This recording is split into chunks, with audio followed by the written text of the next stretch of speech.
What's going on, everybody? We're back again with some more NFL game previews. I got about 5 to 6 games this week, and we're going to start off with the Saints and the Patriots. Saints and the Packers.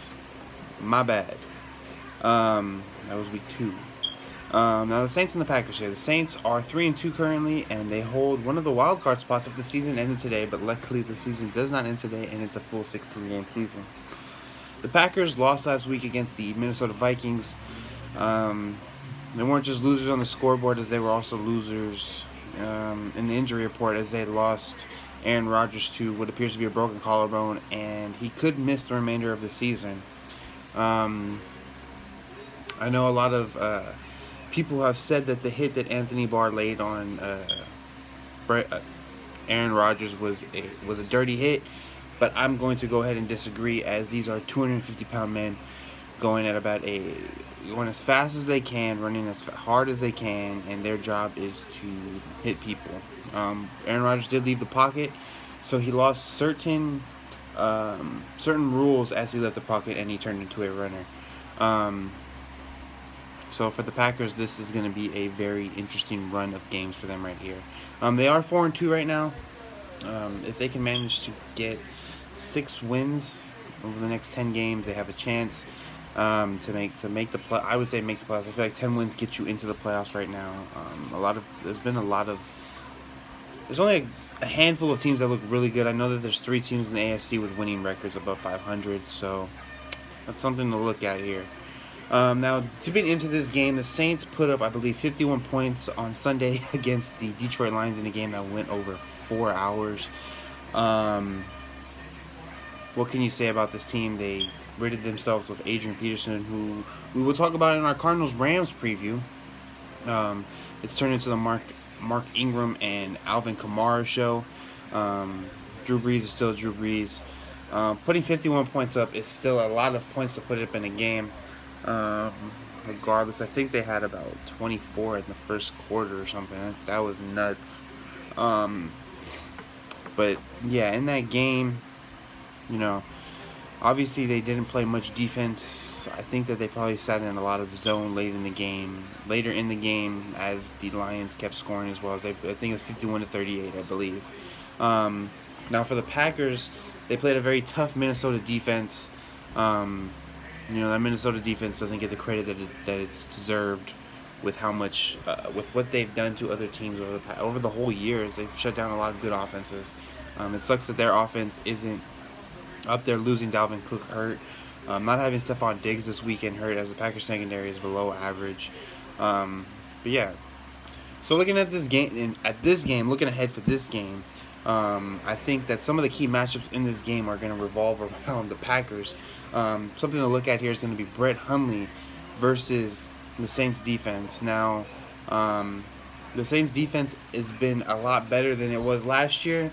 Still a pretty average defense, pretty average to below average defense. They will get scored on, but you have to stop that Saints offense.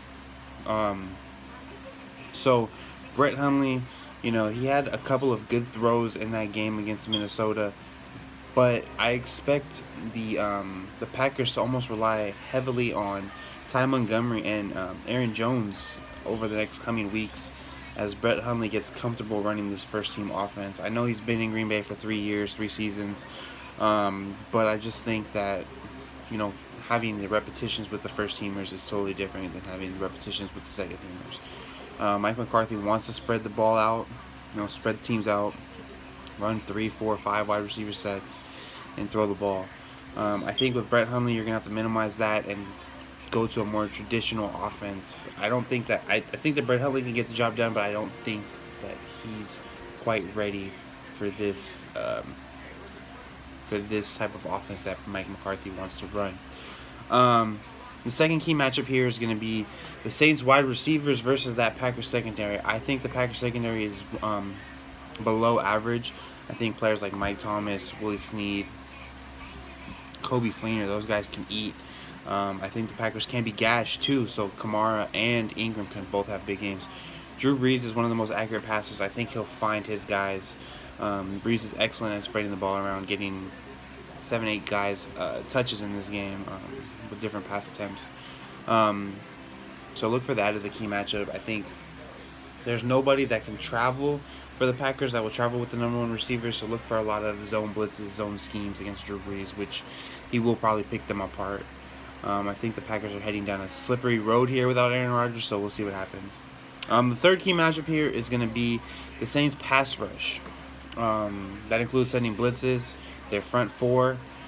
Those guys, if they can create pressure on Brett Hundley, they have a chance to win this game. Keeping the Packers in bad down and distance is obviously a key thing here. So, keeping them behind the sticks, making Brett Hundley have to make these passes that he hasn't made in an NFL game. So it's things like that the Packers are going to look for. As the Packers have a rotating, they've played 6 different offensive lines this season already, different offensive line combinations. So that's something to look at too, as that Saints pass rush tries to get there, especially against Brett Hundley. And I believe David Bakhtiari went out last week too, so that's something to look at. Now jumping into our 3 reasons why here, 3 reasons why each team will win this game. Let's go ahead and start with the Saints. I think that the first reason why I think the Saints can win this game is because of that pass rush. I think going up against Brett Hundley is a perfect storm for them. They can actually get a win in this game compared to with Aaron Rodgers playing, who I think will just pick apart this defense. But getting that pass rush to Brett Hundley, having guys in his face, constantly hitting him. I would not be surprised to see a lot of exotic blitzes here. To try to limit how much time he has to throw and keep their corners out of bad situations. Number 2, Kamara and Ingram have huge games on the ground. I'm talking about 180 total rush yards between the both of them. I don't think the Packers' defense is very good in general.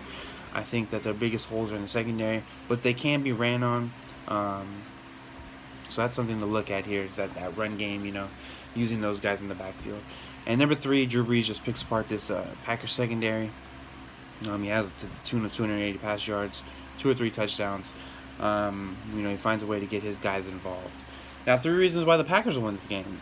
They develop a game plan that allows them to use Brett Hundley the correct way, use him perfectly for his system, make a system that uses his strengths. Things like that. It's going to come down to Brett Hundley having to make these throws to Jordy Nelson, Randall Cobb, Devontae Adams, Martellus Bennett, things like that. Number 2, I think the Packers' run game has to be a huge factor in this game with Aaron Jones and Ty Montgomery. Those guys have to get a lot of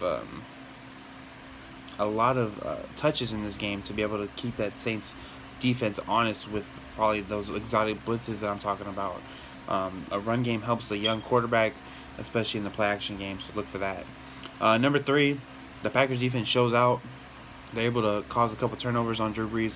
Drew Brees does run hot and cold sometimes with his turnovers, so when he's turning them over, he's turning them over. Look for that.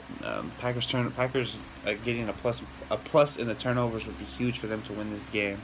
Now, my prediction for this game is going to be that the Saints actually win this game. I think losing Aaron Rodgers is too much to overcome. You lose the best quarterback on the planet.